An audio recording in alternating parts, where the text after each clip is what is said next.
12 hours into Forspoken, and I can confidently say that I disagree completely with almost every single criticism that's been thrown at this game. So much so that I feel like I'm being gaslit by the gaming community at large. Did we actually play the same game? Because based on the discourse, you think Forspoken was some kind of war crime. Meanwhile, I'm over here having a blast. I made a video gushing about how much fun I had with the demo, and the comment section was split between people who shared my sentiment and the usual parade of mindless gamers complaining about DEI, Sweet Baby Inc., and without fail, bringing up Dustborn, Concord, and Suicide Squad Kills the Justice League as if those games live rent-free in their heads. The anti-woke brain rot and groupthink infecting the gaming community right now is honestly embarrassing. There was a time when being a gamer meant loving video games. Now it feels like being a gamer means being perpetually angry that women can be main characters, that RPGs include gay and trans people, and that female leads don't always adhere to Eurocentric beauty standards. The lack of arousal prevents immersion, I guess. So of course, when a game with a young black female protagonist came along, their first instinct was to hate it. And if you ask them why, they'll tell you it's because of cringy dialogue or that the character is unlikable. But I'm seriously wondering if they even played it at all. Let's talk about the cringe dialogue. First of all, what's cringe is highly subjective, but more importantly, feeling secondhand embarrassment at how someone expresses themselves says more about you than it does about them. To me, the whole concept of cringe is a socially programmed response, jealousy at someone else's unfiltered self-expression mixed with shame at the times you've tried to do the same and been mocked for it. Frankly, I think the dialogue in Forspoken is hilarious. Frey sounds exactly like what I'd expect from a 20-year-old orphan from Brooklyn who suddenly gets yeeted into medieval times and given godlike powers by a sentient bracelet. You too might scream, "Wanna see a magic trick?" Okay. Under those circumstances. The other criticism is that Frey is unlikable, she's too mean, or she makes decisions that the player wouldn't. And to that I say, just a little bit of media literacy, please. Frey is an orphan who has never known what it's like to be loved or accepted. She spent her whole life fighting for survival, convinced she's unworthy of care. Her instinct is to push people away before they abandon her first. That's exactly why her relationship with her sentient bracelet is so compelling. It's the first time she's trapped in a relationship she can't run from. Her emotional walls don't just come down in the first 5 minutes. And yes, some of the hate Frey gets is absolutely because she's a black woman. The gaming community has always had a problem with sexism, even though women have been in gaming since the beginning. Now that more women are showing up in competitive spaces like first-person shooters and fighting games, it's only gotten worse. But for me, I don't need to like a character to appreciate their story.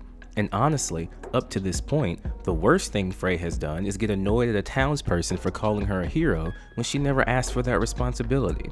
And I get that. Being voluntold to save the world is exhausting. Now let's talk about actual game mechanics, because to me, the gameplay in Forspoken is insanely fun. People complain that you don't get her best powers until later in the game, but 12 hours in and I've already maxed out several skills and unlocked a variety of new unique spells. If anything, I've enjoyed the power progression. I spent an entire session just hunting down experience points so I could become as overleveled and overpowered as possible. The traversal mechanics make exploring the world an absolute joy. I was gathering mana, zipping through the landscape, and listening to Spotify, just vibing. The more skills I unlocked, the more layers of depth I discovered, and it felt good. And because the combat encourages stylus experimentation with different magic combinations, it rewards your creativity.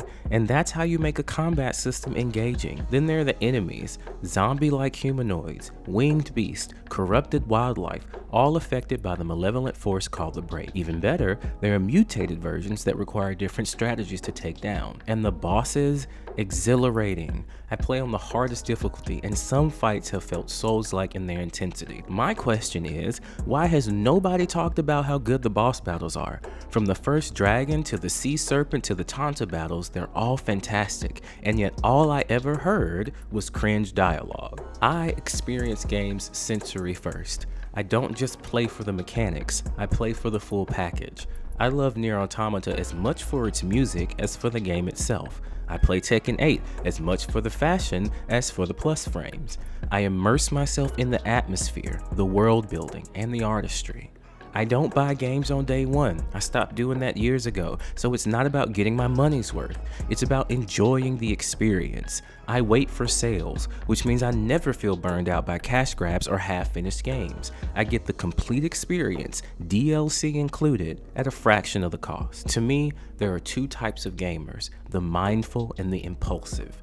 Impatient gamers pay a tax on their impatience. $69 for a launch day game that might not even be finished.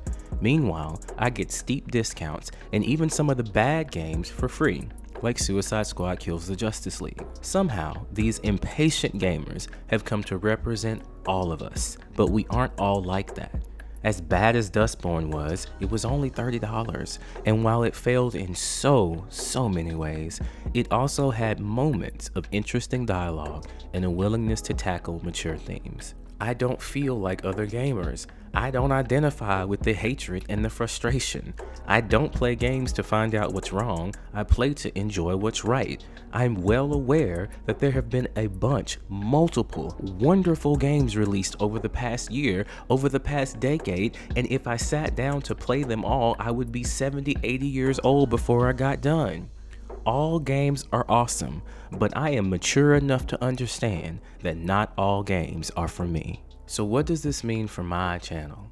It means I'm going to talk about games the way I experience them, not just focusing on mechanics, but on how they influence my emotions. If you're tired of the negativity and just want to enjoy gaming again, welcome. Let's play.